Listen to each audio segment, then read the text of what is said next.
Good morning. আজকে সকালবেলায় মেঘ করেছে, এ দেখো কত আকাশের অবস্থা কত খারাপ। এখনও আমি চা বানাচ্ছি, এখনও চা খাওয়া হয়নি। এ দেখো চা বানাচ্ছি, আর আমার ভাইজি এখনও ঘুমাচ্ছে। এই দেখো ঘুম থেকে উঠিনি। আবার তোমাদের সাথে পরে দেখা হচ্ছে বৃষ্টি হওয়ার পর। Bye, good morning. Hello guys, দেখো গুড মর্নিং। দেখো আজ মর্নিংয়ের অবস্থা দেখো, কেমন ঝড় উঠেছে।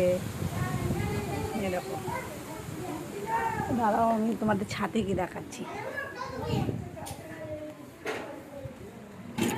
পানি শুরু হয়ে গেছে, বেশিক্ষণ ছাদে দাঁড়ানো যাবে। দিদি বাপরে, সব বৃষ্টি পড়ছে তো, তাও তোমাদের জন্য এখন আমি ছাদ উঠে দেখাই।